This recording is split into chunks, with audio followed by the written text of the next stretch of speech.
Hello, everybody. Welcome to week 2 of Now Showing with Mike and Wayne. I am Mike Kirkpatrick along with Wayne Yerke here. Once again, hey. We hope everybody enjoyed last week's episode. That was more of an intro episode to us. This week we're going to start off talking about something we mentioned last week, which was mob films. We're going to go back and forth on a couple, but of course, you know, the greats out there like Goodfellas, Godfather Part 1, Part 2. You got Casino, Casino, yes. Departed, the Departed, there we go. The Departed. And there's some little ones out there too, like Iceman with Michael Shannon. Legend with Tom Hardy playing 2. There's 2 Tom Hardys in that movie, so if you like Tom Hardy, it's good. It's a good one to have. The Yards with Mark Double Wahlberg. your Hardy, double your pleasure. Yes, exactly. You got The Yards with Mark Wahlberg and Joaquin Phoenix, which is another indie film. Another big budget one, American Gangster, is one that I really like as well. Yes. But let's go in. We'll start. Wayne, you start this week. Let's talk about your first mob film that you wanted to bring up.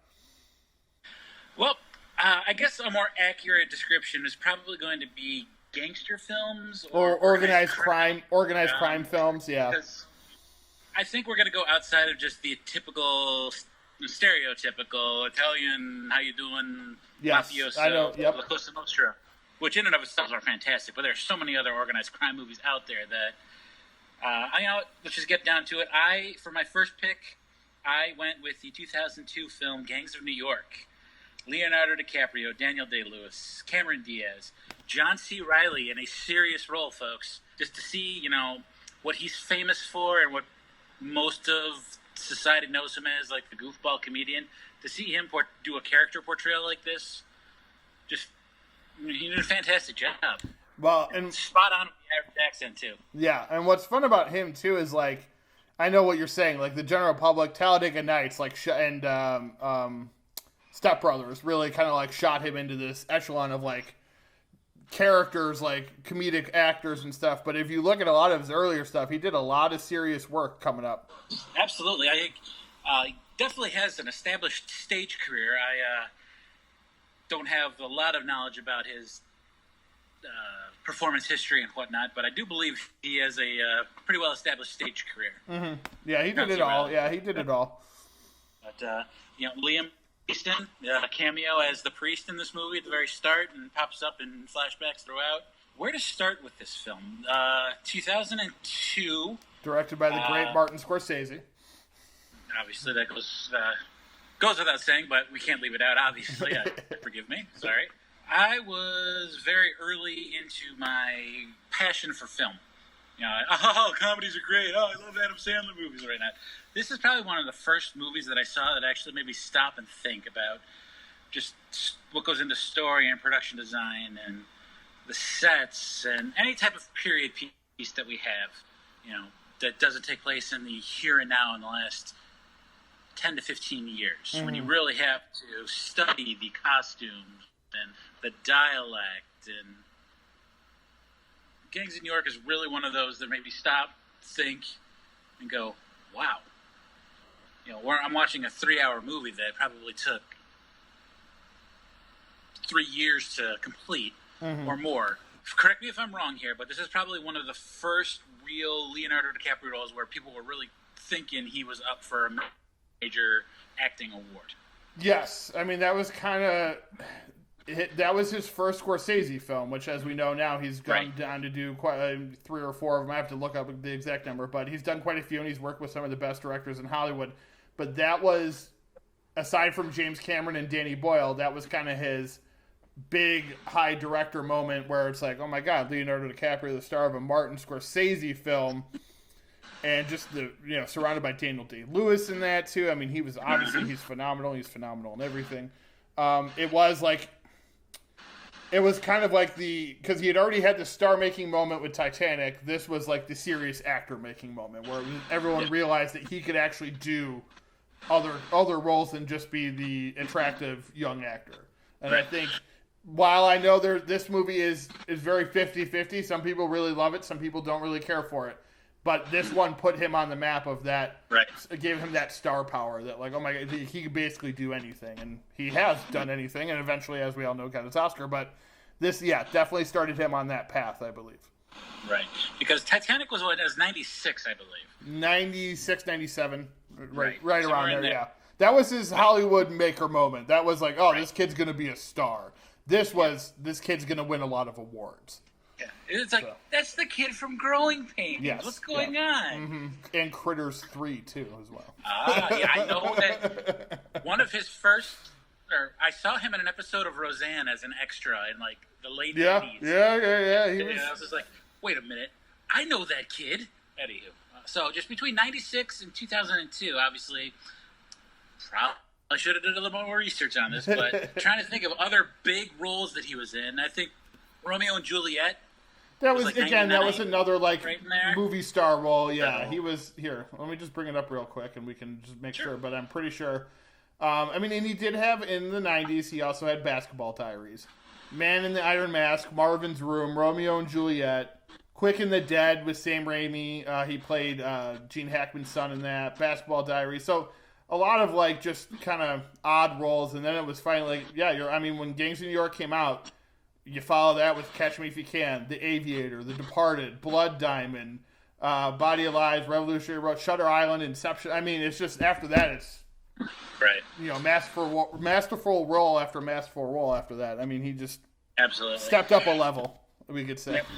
While we're on this topic, and such fantastic jobs that Leonardo DiCaprio and Daniel Day-Lewis delivered, what did you think of Cameron Diaz in this movie?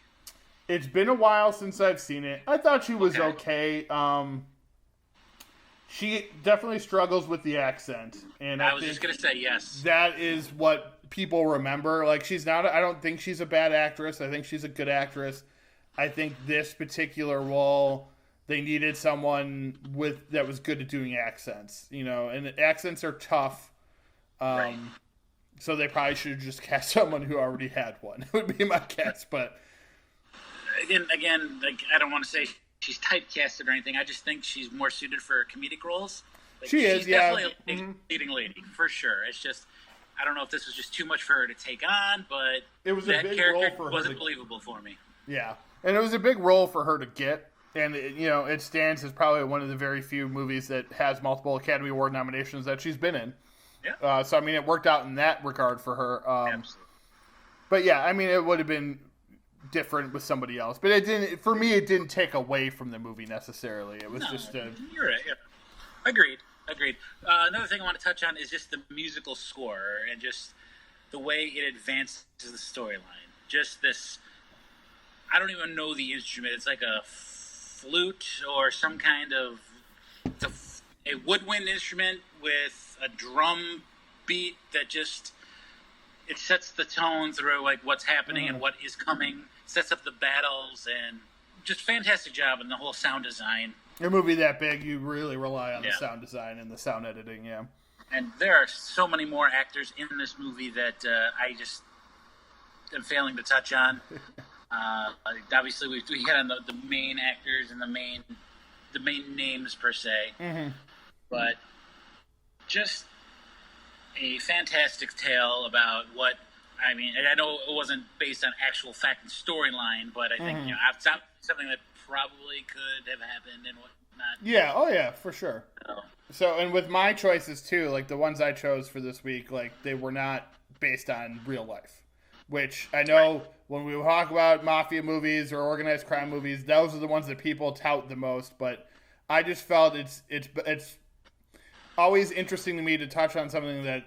In this type of category that isn't based on a real life story, because then there's not much what they're they could do so much more with it. Then they can create these fantastical storylines and have it be a little bit more dramatic and it not feel like this didn't really happen in real life. But so yeah, that is a good choice. I like Gangs of New York a lot. It's one I should probably rewatch soon because I haven't seen it in quite some time.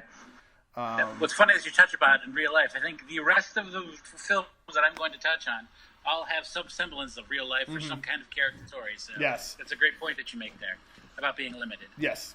All right. So are we good? Can I go on to mine now? Let us first move on, one. sir. All right. I'm going to start off with one of those movies, mob movie I saw in theaters when it came out in also 2002. So it's called Road to Perdition. It's with Tom Hanks, directed by Sam Mendes, stars the late Paul Newman as well, Daniel Craig in an early role when he was not very well known. Jennifer Jason Leigh plays Tom Hanks' wife. And Kieran Hines plays just a small role. You look him up, you'll recognize who I'm talking about. Dylan Baker. Who else? Stanley Tucci actually plays Frank Nitti, who's a real person. So it does have real people in it. And there is a deleted scene with Anthony LaPaglia as Al Capone, which did not make the final cut of the movie. I actually rewatched this one yesterday because it's been a while.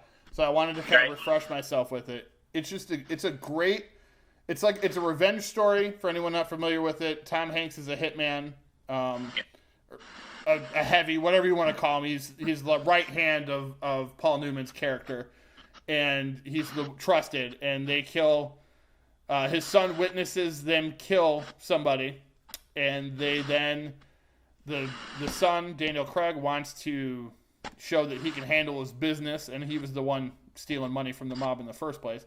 So he also, covering his tracks, kills Tom Hanks' wife and his other son. He accidentally kills the wrong kid. So then Tom Hanks goes on to protect his other son, Michael Jr.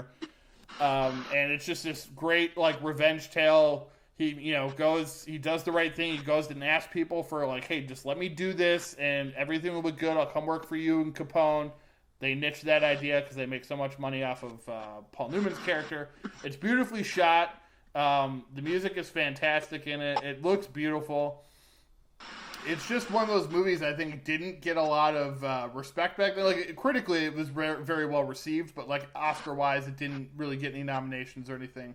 And to me, it's one of my favorite Tom Hanks movies. I know he's done so many. An odd mob where he plays a mobster, which is he's basically a villain in the movie, even though he's the kind of the hero. So you're telling me Tom Hanks paints houses? Yes, yes he does. And it's just a really cool revenge tale about how he's trying to protect his kid, keep him alive, and set him up and he wants his kid not to be like him. That's his main goal, and that's why it hurt him when he realized his son witnessed what he did, because he knows, killing people is not something that most people can be okay with. One interesting thing about it is I didn't realize Tyler Hoechlin, who is one of the main stars of the TV show Teen Wolf. I never watched the TV show Teen Wolf, but I know who's on it, and he's also the new Superman on the Arrowverse. He's the kid in the movie, so he's a young child actor. He was the kid. Michael Sullivan Jr. So that was a cool tidbit for me to pull away with after watching it yesterday. I was like, I didn't realize he was in this. The ending, and Jude Law is also in it. Jude Law plays the guy hired to hunt him down. The ending is fantastic. It's one of those everything's happy. We won. It's over. Everything is awesome. And then it's not all of a sudden. Nothing is awesome. Everything is one of those. Just kidding. Exactly, and I'm not gonna give exactly what happens, but it did come out 18 years ago. So if you haven't seen it, you should watch it. Road to Perdition. It is, I believe, it was on Netflix at one point, so you could rent or buy it now if you want to. But fantastic movie. Paul Newman's great in it. Jude Law is fantastic. It was a good early role for him. Tom Hanks as always delivers. It's just a really cool mobster flick that I think a lot of people don't talk about because, as we talked about, it's not based on real life. It's based on a graphic novel, so it's a little different, but it's very stylized, and it's more of a drama than an action film, so it doesn't really fall in the same category as a Goodfellas, but there's some really, really cool scenes. There's one scene where he shoots one of the bad guys, and they just keep the camera on him and his Tommy. You see the clip from his Tommy gun. And it's really cool on how they do, just how it was shot, and a fantastic movie. I really highly recommend it. I think people should watch it if they haven't seen it. So Wayne, what's your number 2, Wayne, that you want to talk about? Well, before we move on, one of the interesting topics that we'll need to have another time is when we're talking about Tom Hanks. Where does a Tom Hanks role that he's not fantastic in?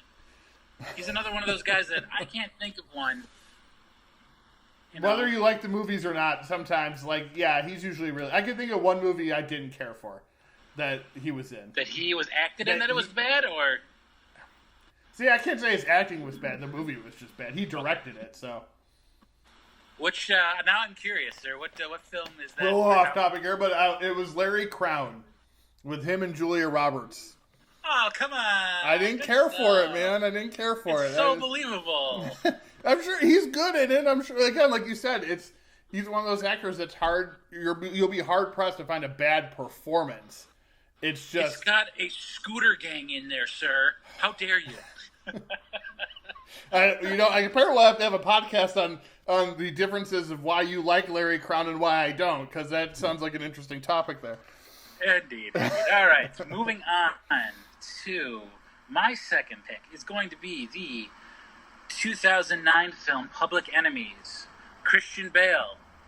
Huge cast. Johnny Depp. I'm sorry? I said huge cast in that one. I heard Hugh. I'm like, Hugh Jackman, what? The actor? Stephen Dorff has a role in this. Yes, I love Stephen Dorff. And a small cameo by Channing Tatum. And anytime I hear a Channing Tatum role where he gets killed, I'm good with it. Sorry, spoiler alert, but hey. It happens in like 5 seconds in the movie, so. Indeed. And then a gentleman that is going to be on the list frequently when we're talking about gangster, mob, organized crime movies. Stephen Graham. When I say Stephen Graham, can you visualize? I know. Or it's like, that's that guy with the face. He does the thing. He's a tough guy. How do you doing? He's in The Irishman, as he's also in Boardwalk Empire. He was in Gangs of New York as well. He's in all those movies. He's great. I love Stephen Graham. I actually just started, off topic again, I'm watching Band of Brothers. I never ever finished it before, and Stephen Graham is one of the main characters in that show. But he's one of those guys. He's everywhere. He's great as Babyface Nelson in that movie. Yes. I'm a huge Stephen Dorff fan, so when I knew he was in that movie, I was like super excited. Giovanni Ribisi's in it. But here's one actor I'm going to bring up. Christian Stolte, who plays Charles Mackley. He is Mouch from Chicago Fire, one of the main characters on that show, is also in Road to Perdition. So there's an actor tie-in. And I think he's a Chicago guy, and I think that's why. Because there's some Chicago scene. I know Public Enemies obviously takes place in Illinois for the most part. Yeah. And Road to Perdition, at one point they end up going to Chicago. So I'm not sure if that's where they shot most of it or... But, a lot of it was shot in Joliet, West Indiana. For Public Enemies, yes. Yes, absolutely. Sorry. Obviously, this is a tale of John Dillinger. He is already established as a mobster, a gangster. Amazing opening scene where it looks like he's being taken into custody, and it's really just a setup to bust his crew out of the joint. I guess that's the slang that they use and whatnot. Very violent, very stylized. I won't say it's the most gritty film, but it's got a lot of it's got some filth to it. Mm-hmm. Multiple times. Yeah, Michael Mann is real good with that. Yeah. The multiple times that this man was able to escape from prison, and with his lawyer's help and whatnot, that's what he was famous for, right? That among other things, but that was one of the main things. Yeah. But fantastic performances by Christian Bale and Johnny Depp. I think Christian Bale was definitely at least nominated, and I think won for supporting actor. No, he was up for it. He won for not Warrior, the one with Mark Wahlberg. Fighter. He won for The Fighter. Yes. Yeah, Billy Crudup as J. Edgar Hoover, though. He's really good. Yes. I didn't see his name on here. Isn't Stephen Lang in that as the guy that eventually... Yeah, Stephen Lang is the one who eventually takes out Johnny Depp, whatever his character... I'm drawing a blank on his name for a second there. Where is he? John Dillinger. So yeah, Stephen Yes, Lang indeed, is yeah. great as one of the agents, along with Christian Bale and a couple of the Rory Cochrane, who's Slater from Dazed and Confused. He's one of the agents in that one as well. Just a really like a great cast. Michael Mann. I know a lot of people. It was one of those movies. Another one that, like Kings of New York, depicted. It was 50-50. People either really liked or they didn't like it, and I dug it. I didn't love it, but I dug it. I thought it was a really cool movie. Honestly, anything with Johnny Depp, he's fantastic. Christian Bale is phenomenal. Jason Clarke, John Connor from the later Terminator movies. Yep. Jason Clarke, who's also in quite a few, he's in Lawless as well as one of the brothers. Yep. Ah, yes, Lawless. One we didn't mention. No, we'll talk about it as a segue into our next area of review. Absolutely. But when we talk about mobster film, we always when we talk about organized crime, mafia movies, Godfather, Goodfellas, but that era of just what was going on, I think those were kind of set. Obviously, we know Goodfellas was set in like the 50s, and Godfather was back in like the 30s and 40s, maybe right around in there. These characters, when Al Capone, John Dillinger, Lucky Luciano, the early 1900s. Yeah. Mm-hmm. Just that time, the Roaring 20s and whatnot. Yeah. And then they all lived until they were only 40 years old too. Yeah. If they were lucky. Prohibition. Yeah. When Prohibition was in full effect and you couldn't get a drink, and they kept the cities hydrated or lubricated, whatever yes. slang terminology we want to use there, and just the speakeasies and whatnot, and just that whole time, that period of time. Just my grandfather he lived on the south side of Chicago, and he said that one time he saw Al Capone at Comiskey Park at a White Sox game. It's like, what? Just in passing, it was nowhere near the man, but saw facial recognition right there. Stuff like that just makes it real. It's like, like you watch these movies, and then to realize that stuff like this was actual like stuff that happened, like the Valentine's Day Massacre. It's like, whoa, dude. Yeah. Stuff like crazy that. So stuff. Public Enemies, a better than average film. I really enjoyed it. Cast is phenomenal. 2009, 11 years old. Not going to really talk about it, but if you've studied history or know anything about gangs in Chicago, you probably figure out what happened. So, I recommend it. That one is definitely a good one to watch, and it is available. I'm going to double check here, but I'm pretty sure it's available on Netflix right now. So if you have Netflix, you can go watch Public Enemies. All right, on to my second one. This is one I feel like a lot of people don't know about, and maybe don't even think is like a mob movie, but it is. It's just more subtle, I guess. It's called The Drop from 2014, starring Tom Hardy, James Gandolfini in his last role that he shot before he unfortunately passed away. Noomi Rapace, who is from the Sherlock Holmes sequel. She's in Prometheus. The original girl with the dragon tattoo, the Swedish version. Matthias Schoenaerts is also in it. He's another Swedish actor. Directed by Michael R. Roscom. It's a movie. So originally it was called Animal Rescue. Now I think they changed that because that was the short story written by Dennis Lehane, who's the author of Mystic River, I think $1 Million Baby, Gone Baby Gone. Boston, a lot of Boston crime movies. This is about the Chechnyan mob, and it was changed to The Drop, which makes it more sound like a mob movie or at least a crime film. And it starts. It's Tom Hardy is this guy who works at his cousin's bar. The cousin is cousin Marv, which is James Gandolfini, and he's very quiet. He's very subtle. No one thinks much of him. He's the kind of like guy you talk to, but you really don't give him a second thought. But you should. So their bar is a drop bar. People come in from the Chechen mob. They drop off money. They keep it in the box for them. And people want to rob it. And it turns out someone close to him wants to rob it. And once it does get robbed, they have to deal with the Chechen mob because they want their money back. I don't want to really go into details because it is a somewhat newer movie. It's only 6 years old. But I mean, Tom Hardy is fantastic in this movie. It's a very quiet role for him for the most part until it kind of comes to a head. Gandolfini, always fantastic, was great in this.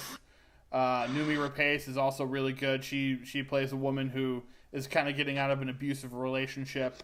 Originally it was called Animal Rescue because he finds a dog in her trash, and he takes it upon himself. Tom Hardy's character takes it upon himself to raise that dog, kind of with her, kind of like a weird. This is like weird relationship between the two of them, especially when she finally sees like what kind of person he really is. There's a good line where Gandolfini is calling one of the people that like are going to possibly like rob the bar or whatever, and he's just like. He's like, I know he doesn't look like much, but trust me, you don't want to mess with him. So it was something along those lines. I'm paraphrasing, but they're like just that line. You're like, oh my god, something crazy is going to happen. It's just a really good movie. I think that people don't talk about, don't know about. I highly recommend it. You can rent it or buy it pretty much anywhere.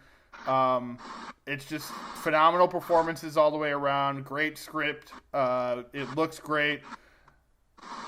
Trying to think of anything else to say about it. It's just really good. This is a really good movie.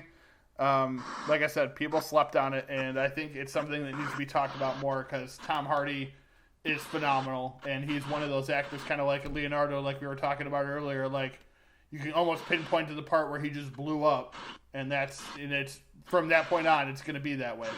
Yes. So yeah, that was mine. So what's your next one, Wayne? Your last one here. If you want, unless you want to talk about some honorable mentions first. Yeah, let's go ahead and talk about honorable mentions because we need to get off the topic of James Gandolfini before I go on to a Sopranos rampage what's that? Rant. Rant. Yeah, that'll work. I was going to use a filibuster type quote there, but that didn't fit either. So anyway, Gandolfini love fest. Indeed. I mean, I'm looking at his IMDb page right now. It's like. Before Sopranos, during and after, just a lot of stuff that you forget about because, everybody is so well known for the portrayal of Tony Soprano and just a lot of good quality movies on here where he even plays a minor role. It's like, that's right, he was in that. Mm-hmm. So, anyway, let's move on to some honorable mentions because he was the evil guy in The Last Castle 2001, which I've completely forgotten about until I see it right now. I'm like, he was, yeah. Yes. He was in that. He was in Get Shorty. Antagonist, that's the word I was looking for. Evil guy. Very film professional right now. Yes. He was in Get Shorty. He was in The Mexican with Brad Pitt and Julia Roberts. No, he had a lot of early roles or even roles during The Sopranos that I think people forget about. And he was pretty good in most of them. But yeah, I mean, Gandolfini, another mob one he was in was with Brad Pitt called Killing Them Softly, which is like a political mob movie, which I love. People did not like it, but I love that movie. We'll start out the honorable mentions with it. Killing Them Softly, James Gandolfini, Brad Pitt, Scoot McNairy. It's basically like a mob movie done in like the political atmosphere that is around us today. And I thought that was brilliant in how they did it. It just shows you like how much like the stuff that we talk about, taxes, extra costs that you have to pay for, healthcare, and all that stuff, like it takes all that, but it puts it in the mob perspective.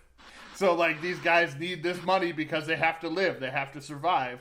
And it's a really interesting way to do it, I think. And I think people overlook that movie because the audience score was like an F-, which you don't really get many of those. But it was, really fantastic. Gandolfini's great in it. It wasn't Battlefield Earth. Come on. Get out of here. Oh! But, it's a great movie. So that would be one that I would definitely an honorable mention right there. Absolutely. All right. Honorable mentions. Gosh, as we've talked in our last podcast and this one, we've got Goodfellas 1 and 2. We'll even throw the third one in there. You mean Godfather Part 1 and 2? You said Goodfellas 1 and 2. Hey, how you doing? I got a little distracted sometimes here. Didn't you know they made a second and third one? So the Godfather franchise, that's for sure. Yes. Goodfellas. Yes. Casino. That's just... American Gangster is one I really like a lot. Denzel Washington, Russell Crowe. That's another one, huge cast. Josh Brolin. If I brought that up the cast list, you'd be like, oh my god, who's not in this movie? Let's go Scarface, Donnie Brasco. Carlito's Way. One of my Way. favorites. Find Me Guilty, King of New York, which Christopher Walken and Lawrence Fishburne and Wesley Snipes and David Caruso. It's a early 1990 or 91 movie. Iceman with Michael Shannon and Chris Evans. A very small role by James Franco. He plays one of the people that owes them money. Doesn't go over very well. Spoiler. Nice. I'm going to switch it up here and throw honorable mentions. A Bronx Tale. I talked about that last week as one of my favorites. Mm-hmm. And, we've got the amazing Robert De Niro, young, up-and-coming Lila Brancato, who up came and then kind of disappeared for a long time because for a lot of reasons, yeah. He was involved in a possible murder. Yeah, and he went to prison for a while. Yes, but he was also on The Sopranos, so he did go from. He did seems to have turned his life around. I mean, I know he's out of prison now. Not sure what exactly he's up to, but A Bronx Tale, though.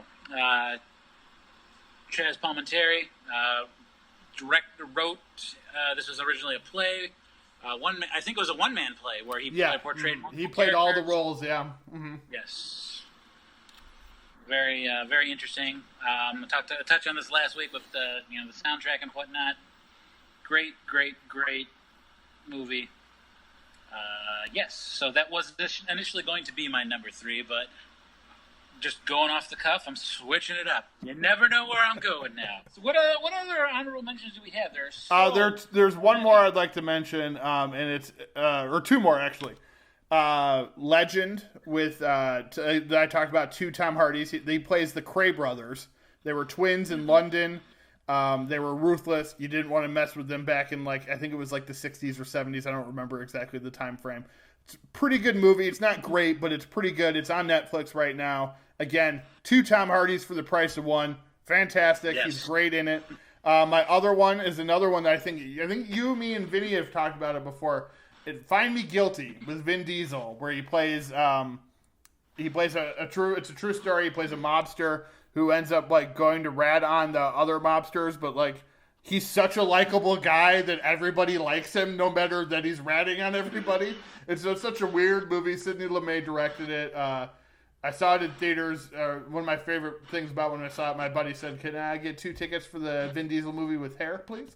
I thought that was pretty funny. It was a good line from my buddy. But yeah. One of the things that you just said, what I want to touch on, in these movies, a lot of times you end up rooting for the bad guy. You do. I mean, Goodfellas is a perfect example of that. Casino is a good example. Even what they do a good job of making the bad guys so bad that you end up rooting for a good bad guy. He's De Niro in Casino. Yeah, he's a bad guy, but he's not Joe Pesci bad. So it's you're okay rooting for him. And that happens in most of the mob movies because you kind of have to kind of understand that these people, it's not that they want you to like them when you watch the movies. They just want you to understand them, that they grew up in a world that was different than yours. And while, yes, some of them killed people and did really bad things, they weren't always terrible people. There were some good things about them, possibly. Some of them there weren't, obviously, but the characters you're supposed to follow, Henry Hill and Goodfellas, Michael and one of our friends. He's a good fellow. Yeah, exactly. Michael and The Godfather. He had to make some tough decisions in that movie, as we all know, in that series. But he becomes, every time I'm out, I think they pull me back in. Throughout that series, he has all these decisions he's gonna make, and he makes so I guess it's a spoiler, but whatever. If you haven't seen Godfather Part 2, that's on you. He has his brother killed. So there's a lot of things in that movie that a good person wouldn't do, but you still end up rooting for Michael because he's the kind of the hero of his own story. Next honorable mention I want to get to, not to cut it off, but okay, so I don't forget. How about the 1991 Cuba Gooding Jr. film, Boys in the Hood? Boys in the Hood. Yeah, no, it's fantastic, man. Morris Chestnut, Ice Cube, Larry Fishburne. Larry Fishburne. Before he was Lawrence. Yes. Neil Long. No, it's a great movie and a great cast. South Central Los Angeles. Hard-nosed father instills proper values and respect in his son, and his devout girlfriend, Brandy Nia Long, teaches him faith, while his friends, Doughboy and Ricky, don't have the same kind of support drawn into the neighborhood's booming drug and gang culture. Yes. Yep. That's another kind of genre of the organized crime films that we didn't really touch on, but I mean, Juice is another one. Yes. Menace to Society, Baby Boy, also from the director of Boys in the Hood, John Singleton. So yeah, I mean, Dead Presidents. That's another good one. I mean, there's so many good organized crime movies out there. So let's go on to your number 3, Wayne. What's your number 3? Number 3, very controversial. Again, I don't know if it's 50-50. I think most people will give this one, it's proper respect. But I got to go with The Irishman, 2019. Love that movie. Fantastic. You got the big 3: De Niro, Joe Pesci, Al Pacino. The biggest complaint that I think that I heard was that it was so long, but I don't know.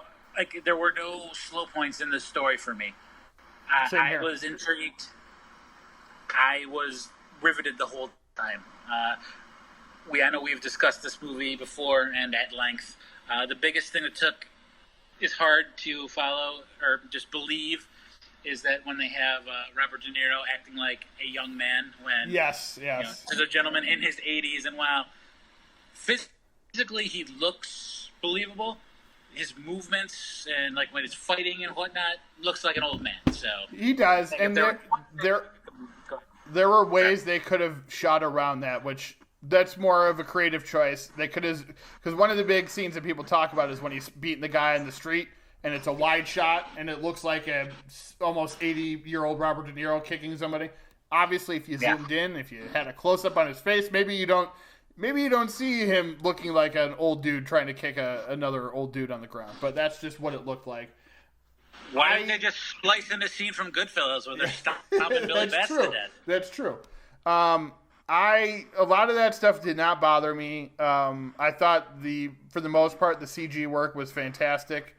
What I liked most about that movie were the performances. I think all 3 of them, De Niro, Pacino, and Pesci, gave career performances, and this is saying a lot for those 3. And the only reason I say career performances is because Pesci and De Niro especially played off character. Pesci was very quiet, very very manipulative, but in a very subtle way. Like, it wasn't like his Goodfellas or Casino roles. And De Niro was kind of like, I don't want to call him dumb, but kind of like, like he was just like an everyday guy. Like, he wasn't like, it wasn't like in Goodfellas where he was just, wore fancy suits and stuff. He was just a guy, and he did things that they told him to do. And he was the muscle. Right, exactly. He painted houses. Yeah, and Pacino as Hoffa, I mean, probably his best performance in years. I mean, absolutely. And maybe even in a decade at least, or decades. Yeah. For those... Sorry, keep stepping all over you. It's okay. For those that haven't seen it or didn't want to invest the 3 hours, this is the story of Frank Sheeran, a hitman for organized crime. Jimmy Hoffa, the leader of the Teamsters Union, the trucking local. I've forgotten what that is. Forgive me. Local trucking. Around his rise, his fall, and his subsequent disappearance. What's interesting about this movie, because when it came out and when they're making it, it's like, oh, okay, so we're finally going to find out what happens to Jimmy Hoffa. Well, turns out that it's not exactly accurate. Those that are involved have come forth and said that, it's not how it happened. That's how it could have happened, but those that were involved were not involved. How you do? The gentleman, a former member of organized crime, Michael Franzese, has spoken on this and said that the players that were involved were not actually involved in Jimmy Hoffa's disappearance. Didn't really go into any detail. You can't really blame him, obviously, for being involved in that life. But, that kind of took the wind out of my sails because I was like, oh, wow, cool. Yeah. We're finally going to figure it out. Oh, guess what? No, you're not. Do you think we'll ever find out what happened to Jimmy Hoffa? Probably Or is it just not. one of those things where, yeah. I mean, Probably not. think about it. I think most of those people that were involved have probably aged out, if you know what I mean. They took it to their grave. That being said, it's not, so we know based on this guy's assertion, it's not based on truth. However, what I love about that movie wasn't necessarily the truth behind it. What I loved about that movie is it showed, it was sad. It showed what happens when you basically are alone and everybody in your family hates you, your kids hate you, you have nobody. And it's a movie about sadness and isolation, really, is how I looked at it. Yep. Joe Pesci's character died in prison, away from his family, alone, had nobody. Robert De Niro's character tried to reconciliate with his daughter. She had wanted nothing to do with him because she figured he had something to do with the killing of Jimmy Hoffa. So, Indeed. And she liked, according to the movie, she liked Jimmy Hoffa. But regardless, he died alone.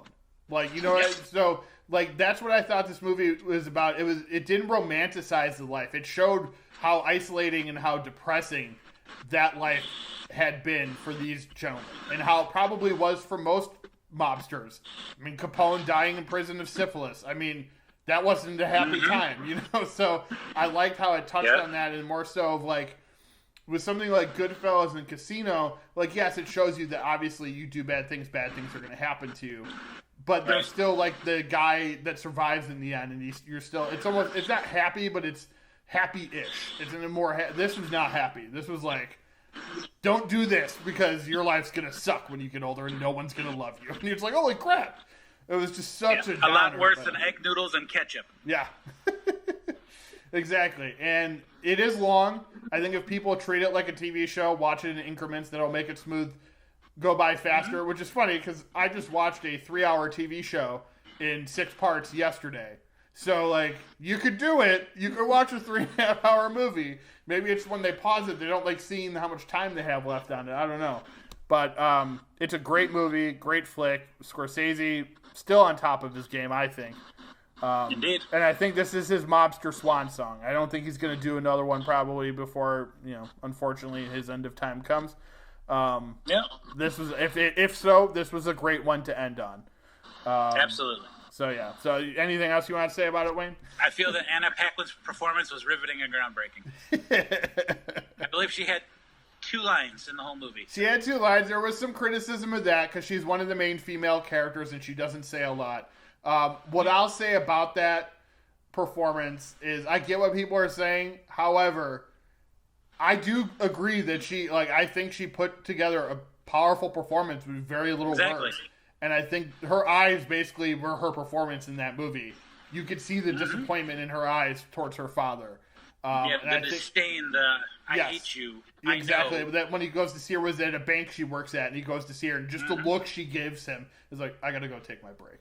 And like that, like you could get that ice stare, and you see it, and you don't need anything else from her. It was perfect. Yeah, so I think, that was a great movie. Again, if you don't like long movies, don't watch it. That one on Netflix as well. All right, well, we're going a little long here on this. You can tell we love mob movies, so this is why we're going a little long. And the fact is, we have barely touched the surface. Like, I know, right? Yeah, this is a whole series on just this stuff. So. All right, so Ghost Dog, Way of the Samurai. That's my number 3 that I wanted to talk about. It stars Forrest Whitaker. It's from 1999. It is one of those movies that when it came out, people were like, Forrest Whitaker is a samurai? Like, I don't get it. You gotta see it. It's Jim Jarmusch, who's a very indie filmmaker. His movies are hit and miss with most people. Usually either you're a fan or you're not. This movie, Forrest Whitaker stars as, he's a hitman, but he's a hitman who studies the way of being a samurai. And so he uses that in his assassinations. He works for the Italian mob in New York. He's like their best guy. So when they need somebody, they call him. He goes, gets it done. I haven't seen it in years, so I won't really go on and on about it because I just watched the other 2 I talked about. It's a fantastic movie. He gives a great performance. He's really the main, there's a couple other people in it you might recognize, but he's the main draw for it. He's fantastic. It just goes, there's this ice cream man who doesn't speak English, only speaks French, and that's his best friend. and a kid, Right. like some kid he talks to. Like those are his two best friends, and then one of the mobsters that calls him all the time, who kind of like trained him or whatever. But so it's just the story about this guy who it goes through like his life and what he does for basically like a week, and it is somewhat sad towards the end. But he has to like take out like this mob family, and then I think The one drawing back, there are flashbacks to his childhood, right? Or yes, and the portrayal of the young ghost dog. Is that Forrest Whitaker's son or brother? Because the last name Whitaker pops up in the credits for that role. And well, we got IMDb. Let's go take a peek at it. it looks like Damon Whitaker, born October 21st, 1970. So I'm going to go with brother because Okay. I don't think Forrest Whitaker is that old to have a. yeah. Actually, well, maybe you could have a chance. Here, Anyway, let me definitely, check. just by the profile picture, definitely could tell that he's a relation of some sort. Yes. He is Forrest Whitaker's brother. So yeah, he played, and I didn't even know that. So that's cool that he played his brother but younger because he's a younger brother. So yeah, I mean it's very artistic film. It's very stylized. It's really good. Basically, he's a hitman, and then one of the mob factions wants to take him out, and so he's working with one of his handler. And like they're trying to kind of deflect that, and like he's going out and killing these guys because they're coming after him now. Right. So similar to like a Road to Perdition, kind of like almost like a revenge thing. Like you got to get them before they get me. But really good. Highly recommend it. I'm not sure if it's streaming anywhere. You could rent or buy it anywhere. Very good though. I really think it's a fantastic movie. We're going to go into one last honorable mention, only because it's going to lead into our review for this week. And the last one is Lawless, with another Tom Hardy movie. He's got 3 mob movies out there, everybody, at least. Tom Hardy, Shia LaBeouf, and Jason Clarke are brothers. They're bootleggers. It's during the Prohibition. John Hill co-directed. Very good movie. Check it out. It's on Netflix. The main reason we're talking about it is because Shia LaBeouf is in it, and the movie we are going to review this week stars Shia LaBeouf and was written by Shia LaBeouf. Yes. I did not really do much research on this movie. I wanted to just go into it with an open and clear palette, and within like 10 to 15 minutes, I'm like, this has got to be based on Shia LaBeouf's life. Yes. The name of the movie is Honey Boy. He wrote it loosely based on his upbringing and his father, who Shia LaBeouf plays in the movie. It stars also Lucas Hedges, who burst onto the scene with Manchester by the Sea and Lady Bird in the same year. Both nominated for Best Picture. He was in both of those. He's done some other really good performances. Boy Erased was another one, which is about the conversion therapy that people try to do to homosexuals. He was really good in that one. That was with Russell Crowe and Nicole Kidman and Joel Edgerton. Directed by Joel Edgerton. But he plays, basically, his name's Otis, but he plays basically Shia. That's what I really liked. We'll just go ahead and dive into this. I really liked the beginning of the movie where they show him he's got the strap on, and then like an explosion happens. Basically, kind of like he was filming Transformers, which I'm pretty sure that because that part takes place in 2005. So I'm pretty sure that's what he was supposed to be filming. Obviously it's a fictional movie, fictional characters, but again, as we said, loosely based off of Shia's life. I thought Lucas Hedges did a really good job in the segments he's in. He's not in he's in a little less than half, I would say, of the movie. It really is about young Otis, aka Shia, and Noah Jupe. Yeah, Noah Jupe, who plays the young Otis, and then Shia LaBeouf, who plays Noah Jupe's father. And from what we both know about this movie, he wrote it about his dad. I read an interview, he loves his parents, but his upbringing wasn't normal. He was, living with one of them at the time while he was doing his movies. The other one was working. It was kind of, his dad was somewhat verbally abusive. In the movie anyway, he at one point is physically abusive. His dad suffered from drug problems. He was in Vietnam. He said his dad had never been the same once he got back from Vietnam, at least from what he understands, because obviously he wasn't born yet. Right. But yeah, I mean, that's the movie in a nutshell. That's the synopsis. I think he's kind of trying to relate his hard times to how he grew up, and not in necessarily a negative way either, because he says he loves his parents, even though he admits this stuff did happen to him. His performance was fantastic. I thought Shia LaBeouf was really good. That's the main reason to see this movie, because he is awesome in it. Noah Jupe is the young Otis is also really good. Him and Shia have a good working relationship. Yes. I also love one of my favorite character actors is Clifton Collins Jr., who has been in a lot of movies. He played Tom in this one. Is like the big brother.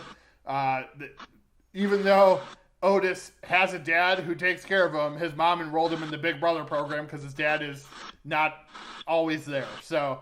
Not dependable. Yeah, right. Not a dependable father. So he has someone who he can depend on. But yeah, so Wayne, what did you think of the movie overall? Again, 15, 20 minutes in, it's like, oh my God, okay, this is a biopic or something related to Shia LaBeouf's life. I always kind of thought, I want to say negative, but I was never really impressed with Shia LaBeouf. Like, okay, hey, Disney kid, this, that, and the other thing. I don't know, he's an alright actor, I guess, but actually delving into like what he potentially could have gone through and that lifestyle of trying to kind of raise yourself when you don't have a dependable or you have an absentee parent, it really kind of made me feel for him. Okay. And while I enjoyed the movie, I did have to stop a couple of times, when the physical abuse began, just because it was a little bit too much for me at the time. Mm-hmm. I just had to kind of stop and get up, walk away from it for about 5 minutes, and then come back. I guess because I got that invested in it, just because I wanted to really understand what he went through as a child of 12 years old. Mm-hmm. And again, that's brought up many times. You're effing 12, or you're 12. Yeah. Well, and that's the thing is, like, it's brought up like he's a kid, he doesn't know anything, except the only reason the dad is able to be with him and not have to work is because the kid's making money. So you're making money off the kid, but then you're yelling at the kid for he's only 12 years old. Well, he's the one that kind of has to be the adult in the room a lot of the times. And it was interesting to see that dynamic between those two and see like how far Shia was going to take it in the performance, like we said, based on his father, and he went pretty far, and it's pretty messed up. Yeah. Like you said, it is hard to watch from time to time. There are it's shot very rawly. It's very much an indie film style shooting. So at some points, it almost looks like I started watching it. Rebecca came and said, and she's like, "Is this a documentary?" It's what it looks like, and I'm like, no. So I explained to her. She's like, "Oh, okay." But it does look like that. It looks like it's you're kind of getting a peek behind the curtain of someone's actual life, which is why it was good. I think that obviously he played his father, because having him on set every day probably helped them, sculpt the movie better and make it more set to what he remembers. So we agree that Noah Jupe had a really nice performance as the 12-year-old Otis. And we touched on Lucas Hedges. Yes. I want to go back to Lucas here. Just when he's in therapy and he's, describing what his issue is. I believe he said he's a megalomaniac. Yes. With an egomaniac. Egomaniac. That's what it is. Egomaniac with selfish tendencies or something along those lines. Yes. Yeah, it was a good line. Yeah. And just that performance in there when he's kind of messing with the rehab specialist when they're in the pool. With played by Martin Starr, which was a surprise by me. I didn't realize he was in that movie. Yeah. He tells him to go out and go into a forest and start screaming or yelling. Just that as we know now, this is based on Shia LaBeouf's life and whatnot. But just I could visualize. I see the character the actor Lucas Hedges, but I'm looking at Shia LaBeouf going out there and just doing this random stuff to rehab and whatnot. Yeah. Obviously, there's the clips of him, not a meme, but where the just do it. Yeah, he went a little nuts for a while there, but yeah, he was. He's an interesting guy, and you could definitely see some of that in this performance. And I'm sure Lucas Hedges probably not only got to talk to him, which is great. You don't always get to talk to the people you're playing. Yes. And I'm sure he got to watch those videos too and see how Shia acted when he was going through these hard times that he was having growing up in this industry. I mean, he started out, he maybe doesn't have... Even Stevens he was on? Even Stevens. He was in Holes, was one of his first big movies, kid movies. Yes. But, he kind of went on a different trajectory than, you could throw him in the messed up child star category, but I think in this particular, it's a little different because he seemed to kind of handle it all right until he got to be an adult. When he turned 20, 21, was it seemed like when it was all over, he just kind of lost it. Didn't know what to do, and maybe it was because he didn't have a good father figure to kind of show him how to be an adult. And he, he's kind of brought it back. He went to that point where he was had that video of him sitting and watching all of his movies and judging them and laughing and crying and whatever. Yeah. And I haven't seen all his most recent movies. I want to. Because I've heard that they're very good, and that and this one I think stands up there as well. He gives a phenomenal performance, something I think other people don't necessarily know that he has in him because they focus on the negative so much, and a lot of it has to do too with he's been known to be hard to work with from time to time, and I think that can give you obviously a bad reputation, right. And, I don't know. I think this movie works.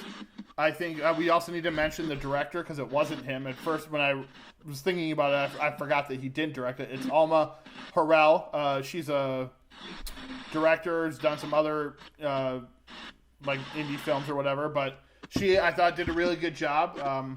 She let the performances kind of carry the film, which is what this type of movie needs. I mean, it's an indie film, drama, about people. And so it may not be for everybody because it is a drama and it is real. You feel you kind of feel for the kid, obviously. Yeah. You see if you want some insight into what the hell is wrong with Shia LaBeouf, or if you feel that way, give this a watch because I was one of those people who's what is this kid's problem? Now I see it and all right, I got some. I give the man some leniency now in both his past and his future. It's a messed up way to have to grow up, especially at that point in adolescence into your teen years. Yeah, definitely not. It doesn't look like a fun way to grow up.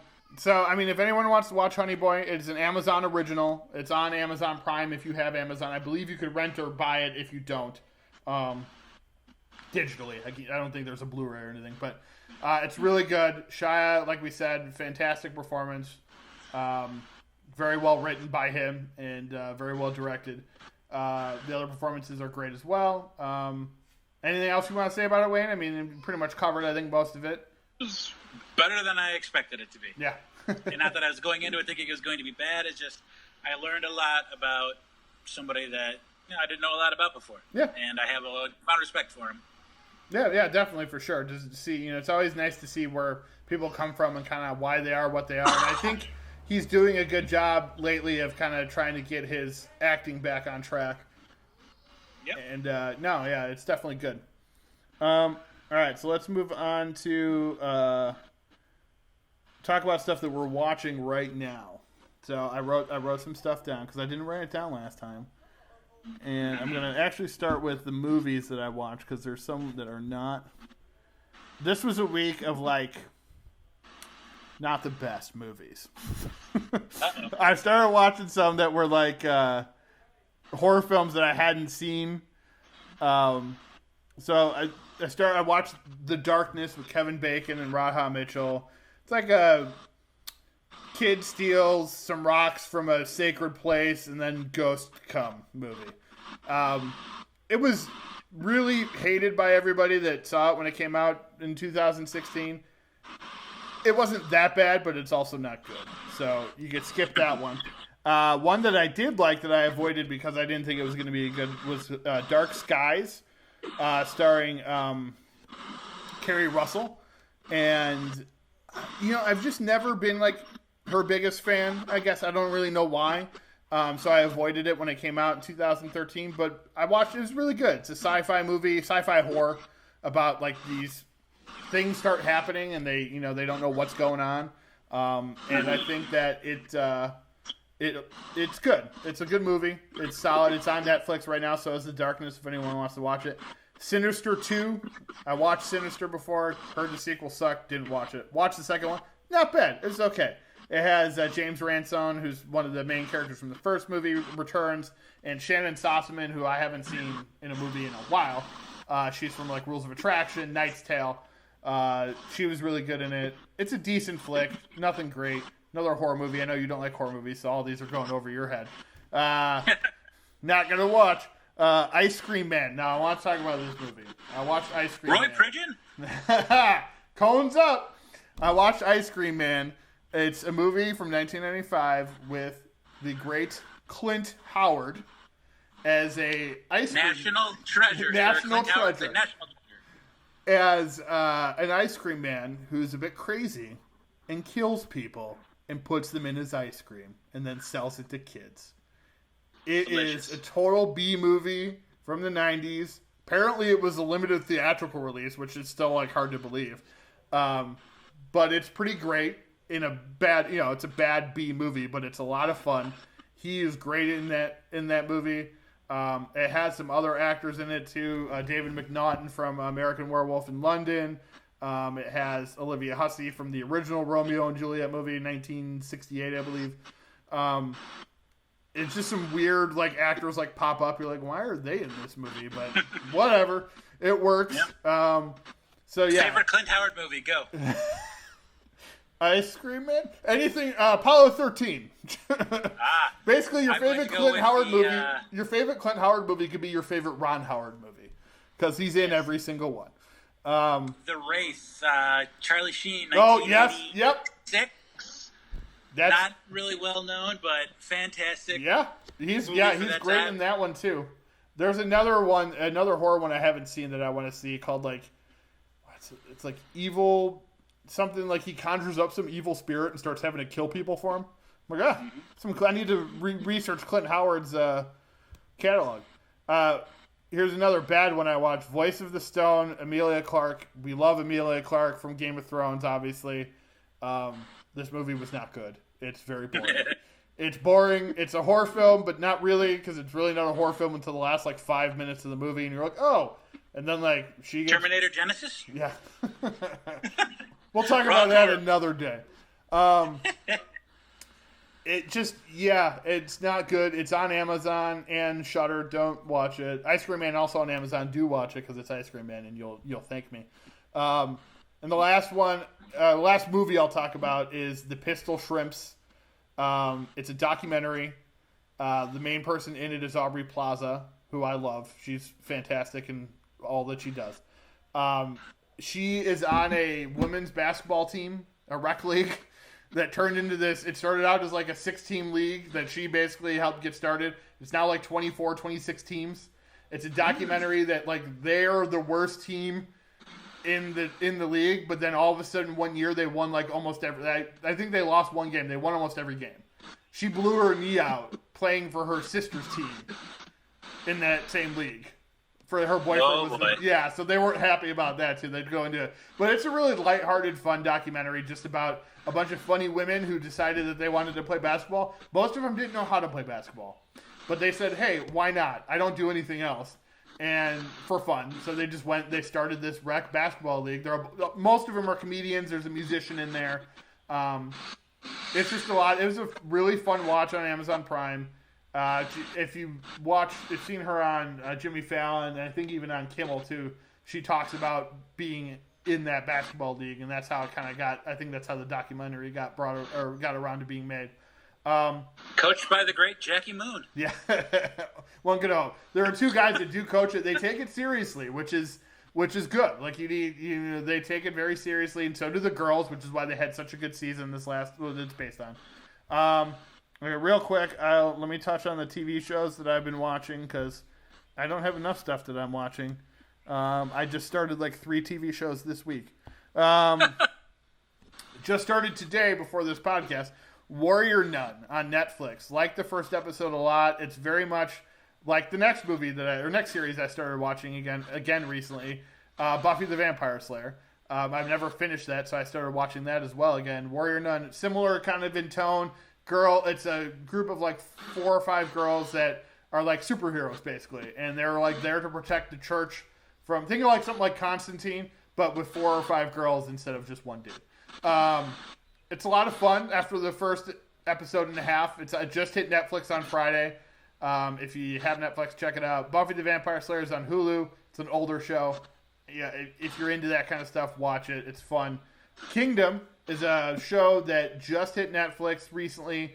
It's not a Netflix original. It's an audience, which was like DirecTV, I think, and whatever. It's a weird TV network that doesn't exist anymore, I don't think. But they put all 3 seasons on Netflix. It's about the UFC, which is something I'm not a huge fan of, watching the actual UFC, but I like watching movies or TV shows about fighting. Like, obviously, if we go into, we could have a whole podcast on fighting movies, the Rocky series, all that stuff. I don't like boxing, but I like the movies, and it makes for a very cinematic element. This one stars Frank Grillo from the Marvel movies. He plays Crossbones in both Winter Soldier and Civil War. And it stars Nick Jonas, one of the Jonas brothers, as his son, who is a fighter on the show. And then Jonathan Tucker, who is an actor who's been around for a long time. He was in the movie Hostage with Bruce Willis. He plays his other son. Frank Grillo's other son. He's like a former UFC MMA guy who trains people to fight MMA. And then it's just it's only 1 episode so far, and I'm hooked. It's 40 episodes. It's really good. And then I've also been watching Haven, which is a Stephen King show that aired on the Sci-Fi Network years ago. Not great acting, but a fun show. It's basically like what if they made X-Men into a live-action series. Because all the people have special powers and they don't know why, and they're trying to figure it out. So it's very like Stephen King meets mutants. So I don't know. That's what I got, Wayne. What do you got? Kind of like that X-Men movie that was supposed to be horror-based that has been put on hiatus again and again and again. Getting pushed back thanks to COVID. Yes, indeed. All right. The main movie that I watched this week was the 2012 Perks of Being a Wallflower. Ezra Miller. Hermione Granger, Evan Watson, excuse me, and, starring a Logan Lerman. Logan Lerman. I was going to say a not well-known actor, but the few things that he's been in, he's been pretty convincing. Yes. Very good. Mm-hmm. Not to be confused with the lead actor in 13 Reasons Why, Dylan Minnette. They look very similar. They do. I definitely think something needs to be written for both of them to portray brothers. I think it's natural at this point. But this is a coming-of-age movie about a young man who's got some issues to work out. He is the youngest of 3, middle class, upper middle class, in the Pittsburgh area. He is a freshman in high school who befriends a group of seniors, and throughout the year, he develops feelings for Emma Watson's character, and there's some ups and some downs. And it's very, very emotional. There are some trigger moments, I will say that. Yes. So if you are going to watch this, just know going in that there's some things that could make you feel some other things. So just make sure you're prepared. Very good movie. I like that one a lot. Yes. Steven Chbosky is the director. Fantastic job. I believe that Ezra Miller, for me, really kind of captures most of the scenes that he's in. Mm-hmm. It's one of my favorites. I watched it back in 2012 just because it was not my first pick, but it was something that was just available to watch. I did and absolutely fell in love with it. Also one of the films that just... Oh, go ahead. Sorry. Nope, go ahead. You're good. Also has Paul Rudd in it, which I think is probably why a lot of people watched it back when it came out originally. I cannot believe I did not bring up Paul Rudd because his role is small but significant. It is. He is the English teacher / mentor / person that sees something in Logan Lerman's character. Basically pushes him toward being a writer, which is what the main character kind of exceeds at. Mm-hmm. So without going into too much plot and whatnot, definitely if you're into high school or coming-of-age movies that aren't stupid it's like the opposite of what American Pie would be, I guess, in a sense, the high school experience. American Pie is a teen comedy. The coming-of-age stories are a little different. Like, right. I'm a huge fan of those. So, yeah, that movie... Absolutely. Yeah, that tops the list, I think, is one of the better ones, too. But, yeah, it's very depressing, so... Yes. But, yeah, you will feel things. Every time I watch it, I feel things. And things are good. Yes, I'm being subtly vague on purpose. Yes. The other main thing that I watched, very excited for this, the revival of Unsolved Mysteries just dropped on Netflix this week. It's going to be one of those Unsolved Mysteries, the 80s, hosted by the great Robert Stack, with the iconic theme song that sent chills up and down your spine as a child. Most people, anyway, when you ask them about Unsolved Mysteries or you mentioned it, they talk about, oh my God, that show freaks me out, or I can still hear the theme song when I'm scared at night. Yeah. And it's back on Netflix. The first 6 episodes have dropped. I have watched all 6. They are fantastic. They really make you want to know what the heck happened to these. I think you can say hell. We're okay victims. Okay. Got it. Trying to keep it, a PG here, folks. But this show is not hosted. They said this was deliberately done to honor Robert Stack. And then after Robert Stack, Raymond Burr took over for a few seasons. Just one of these shows that definitely, I don't want to say dramatizes true crimes, but they retell the story of what happened to people or situations or historical moments, and they don't know, they can't answer it, so they reach out to the public. It's like, if you or someone you know has any information about these unsolved mysteries, reach out type thing. The first 6 episodes were really compelling, and I look forward to the rest of them dropping throughout the rest of 2020, 2021, so yeah, I'm excited for that. Cool. You got any more? Nope, it was kind of a light week for me viewing. All right, I got one more that I forgot to talk about that I want to talk about.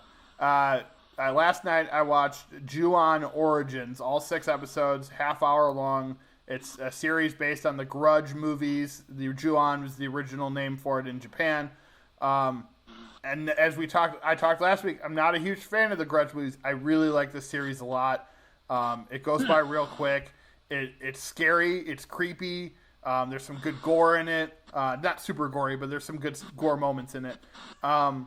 It's just, and the cast is really good. I'm interested to see if it gets renewed for another season. If not, where it ended, I think it kind of has an ending after the 6 episodes, but it definitely leaves it open for more. But yeah, really good. Another one. It's on Netflix if anyone wants to watch it, if they're into horror shows or series or movies or whatever. Check it out. All right, so moving right along, we're going to go right into talk about Hollywood right now. I actually took some notes to write some stuff and wrote some stuff down. There's not a lot going on, but one big thing I think we need to talk about, and it was the rumor that's out there right now that Michael Keaton might be returning as Batman in the new Flash movie. So that's pretty big news. If anyone, like me, I know you, Wayne, as well. We grew up with Michael Keaton as our Batman. And yes. Bruce Wayne, and pretty big news that this is a possibility. It's been talked about of having an older Batman in the Flashpoint storyline, which is what they're going to do. Originally, they were talking maybe it was going to be Bruce Wayne's dad, but I think they're trying now. It's not for sure, but they're trying to get Michael Keaton to come back. He is talking about coming back to play Batman one more time, which I think that would make me want to get nuts. It would make me want to see that movie, is what it would do, because, like we've talked about last week, the DCU not, doing great, a couple of good movies here and there, but it would definitely make that movie more interesting to me. They've struggled to get that one off the ground. It seems like they're headed in the right direction now. So we'll see what happens. It's still, I guess they're also, another rumor I heard is they've got Christian Bale like on waiting just in case Michael Keaton says no. So they're trying to get somebody that has played Batman before that's not Ben Affleck, who I like in the role. Come on, Clooney. Oh, that would be Clooney or Kilmer, especially Kilmer now. Jeez. Yeah, so it would be interesting to see if this does happen. I would know. You know what would have been perfect for this? Rest in peace, Adam West. Yeah, that would have been. He would have been great for it. He would have been great. Now the Arrowverse just did this, and they got the guy that Kevin Conroy, who voices Batman, to play an old Bruce Wayne. So he's probably another option, but they're trying to obviously go people recognizing the movies. Michael Keaton is definitely top of that list, I think. And he's older. Christian Bale, you'd have to make him look older. So Michael Keaton already looks the part. Be interesting to see if that happens. The other thing I wanted to talk about was they released, going back to Shia LaBeouf, they released a new trailer this week. I don't know if you've seen it, called Tax Collector, where he plays like a money man for drug cartels. And it looks really good. It's David Ayer, who's the director of Fury, which also starred Shia LaBeouf. He also directed Training Day. Wow, that was a misstep on my part. Suicide Squad was another David Ayer one. End of Watch, which is another cop movie I really like. End of Watch. End of Watch is fantastic. But he, it looks interesting. It looks really good. Shia is like the only real main character, like main star in it. The other guy looks like an unknown. But it looks really good. I'm looking forward to that. Other big news was I don't know, you'll like this, is they have been given the go-ahead in New Zealand to resume filming for Lord of the Rings, the Amazon TV series, which has been talked about for quite some time now and was finally into production. And they had to stop because of COVID, so they're going to get back into that. Also, one that I'm interested in is a Netflix show with John Cho called Cowboy Bebop, which is based on the anime, and that one also back into production after the long delay. So good news there. Before we get into the two celebrity deaths, I wanted to talk about anything else you want to talk about movie news-wise?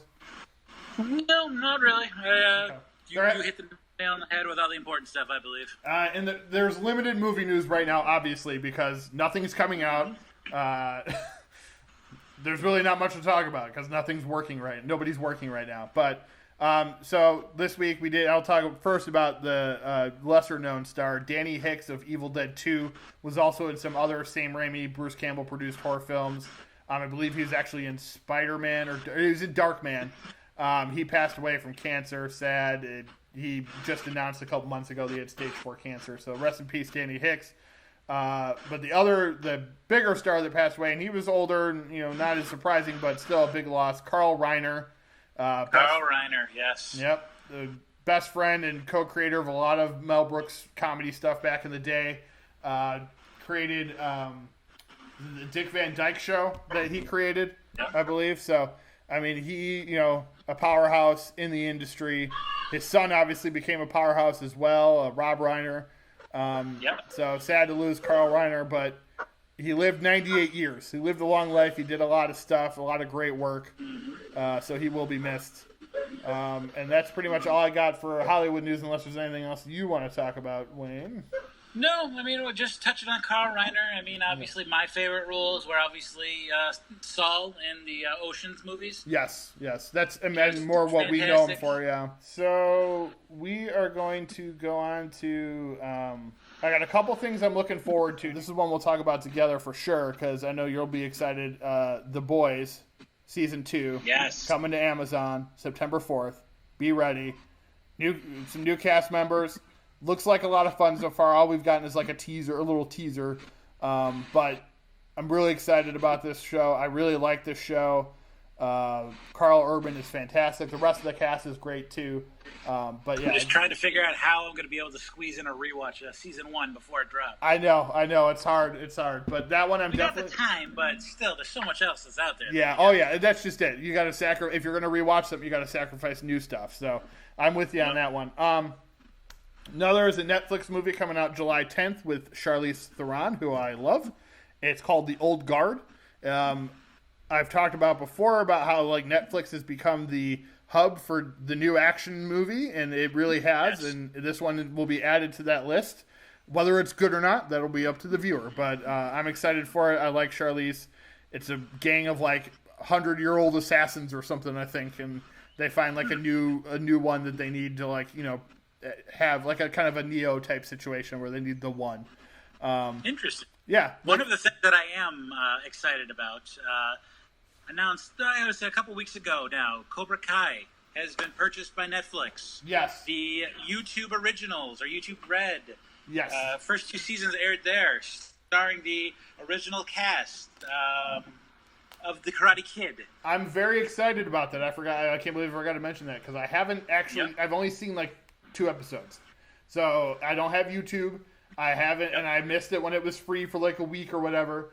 So I'm really excited that not only this year are we going to get the 2 seasons that have already aired, but there should be a 3rd season either by the end of this year or beginning of next year. Because I think it's mostly done. They just haven't, like, I don't know if they put the finishing touches on it. Well, season 2 ended with a cliffhanger. Okay, So, all right. Well, they've already, like I said, I think it's ready. They were going to announce when it was going to be on YouTube, but then YouTube told them that they were going to move the show, or sell the show. right. So I'm looking forward to that as well. Another one is a movie I'm looking forward to, Palm Springs. It's going to be on Hulu. It stars Andy Samberg. It's basically like it's a Groundhog's Day, but it's a Groundhog's Day at a wedding. So 2 people at this wedding are having the same problem. They wake up and it's the wedding every day. So that's what it's about, I guess. So, and it's about them becoming closer, but knowing that like their days are never going to change and it's going to be the same. It looks funny. A la 50 First Dates. Yeah, exactly. Yeah. That one hits Hulu on July 10th. I'm looking forward to that one for sure. Nice. My Spy already is on Amazon. That's Dave Bautista. I haven't watched it yet. I'm looking forward to watching it with Donovan because it's a kid's movie. His kindergarten cop or pacifier, if you will. The Pacifier. What's that movie with The Rock? The Rock was in about 10 Oh, years Tooth Fairy. ago? His Tooth Yes. Fairy. Or the better version of that, The Game Plan. The Game Plan was actually a good Game movie. Plan. That's the one I was thinking. Yeah, of. that's a You good know, one. Tooth Yeah. Fairy. Tooth Fairy. Which is the one where The Rock is the hockey player. Do you recall That's that the one? tooth. That's the Tooth Fairy That because is he the Tooth loses. Fairy. Yeah. He's allergic to cinnamon. And then the last thing I want to mention into the looking forward to is An American Pickle, so Wayne, you may not be familiar with this. It is going to be HBO Max's first original movie starring Seth Rogen in 2 roles. He plays a guy from like the turn of the century who gets stuck in a pickle brine or whatever and is perfectly preserved for 100 years. So then he wakes up and his entire lineage has been wiped out except for one person who is Seth Rogen. And so it's like one of those, like Seth Rogen in. They released the trailer. It looks really funny. You know me, I'm a huge Seth Rogen fan, so I'm always looking for anything new that he's putting out. Did you hear that he has gotten the rights to do a new Teenage Mutant Ninja Turtles reboot? You know what? That should have been in the Hollywood section, but we'll talk about that now. Yes, him and Evan Goldberg, the guys behind The Boys and Preacher, have gotten the rights to Teenage Mutant Ninja Turtles. It sounds like it's going to be a new movie series, an animated movie series, I think is what I read. So that is very exciting as well. As for a couple of Turtle fans here, we definitely want to see more Turtles, and having it written by Seth Rogen is going to be a lot of fun, I think. All right, so we'll move on to the last part, movie recommendations. There's some on all over the place here. Guns Akimbo with Daniel Radcliffe, a.k.a. Harry Potter, and Samara Weaving. It just popped up on Amazon. I saw it when it came out. I rented it. Fantastic movie. Very fun. It's basically 2 people have to play a game to the death on the internet, and everyone's watching. So it's a lot of fun. Another one I want to talk about is a Scorsese movie that no one ever talks about, Bringing Out the Dead with Nicolas Cage, John Goodman on Amazon Prime. Fantastic movie. I love it. It's somewhat of a horror movie. It's more of a drama, but it does deal with horror elements. They play 2 it's about an ambulance driver, so a lot of dead people. Edmund with William H. Macy, directed by Stuart Gordon. Kind of like in the mind of like a serial killer type movie. Like he kind of goes a little bit crazy. Fun movie on Amazon Prime. Also on Amazon Prime, Knives Out with Daniel Craig and Chris Evans, directed by Ryan Johnson. Fantastic. Men at Work, Emilio Estevez, Charlie Sheen. I love that movie. I saw that was on there. Absolutely love that. Figured I'd recommend it. Killer Clowns from Outer Space, another horror film I love, also on Amazon. And then for Netflix, I have The Perfection, which is a horror film. Very European-style horror film. Lots of crazy stuff goes on. Very gory. Lawless on Netflix we talked about, and Legend on Netflix. Both of the Tom Hardy gangster movies that we talked about earlier. Those are both on Netflix as well. So if you haven't seen those, check those out. Anything else you want to say, Wayne, to wrap up our second week here? Oh, let's see. For, stuff that you want to watch, I mean, you can revisit some of the classics that are on Netflix right now. The original Total Recall, Arnold Schwarzenegger is on there. Underworld is on there. And I think this has just popped up within the last month or so. Yeah, I think it was last month. Paid back at sale. Good stuff. I think they put the first 3 on there, yeah. Another thing on Netflix that is really interesting for somebody like me, Trial by Media. The truth behind the crimes. Just crimes that were publicized heavily by the media. Okay. And while something like the O.J. Simpson trial that ESPN did.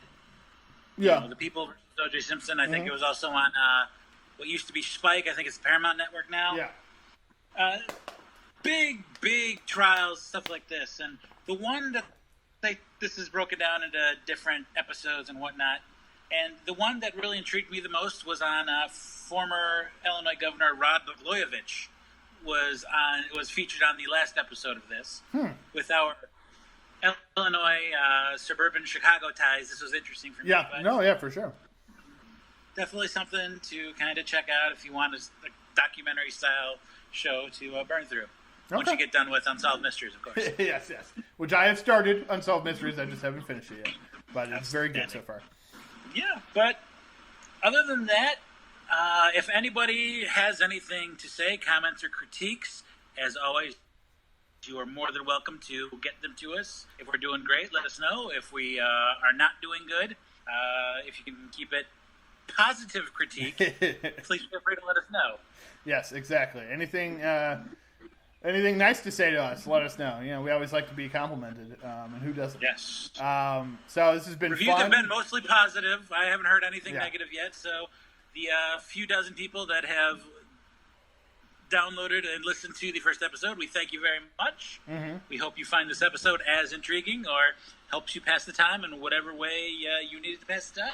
Yes, and hopefully if you're, lucky, one of those people lucky enough to still be able to go to work, listen to us on your way to work. We can maybe help you get through your traffic a little bit. But for anyone wanting to, we're on Buzzsprout right now, which is where the podcast is hosted. But we will also be on iTunes hopefully soon because we got to go through a process. We've been approved or whatever, but we still have to wait a week or two. And then also Google Podcasts. I put us through that one as well. So eventually we'll be on those two. But right now we're just Buzzsprout, or we'll post the links. But anyway, thanks for listening to us ramble on about movies, which is something that we love to talk about, and TV shows. We hope you enjoy it, and hopefully you'll tune in next week, and we'll talk about some more stuff that is just on our brains that we just need to get out there because we just want to keep talking about it. Thank you for tuning in to Now Showing with Mike and Wayne for episode 2. It's been a lot of fun. I'm Mike Kirkpatrick with Wayne Yerke, and hopefully you'll tune in to keep listening next week. Absolutely. Share with your friends.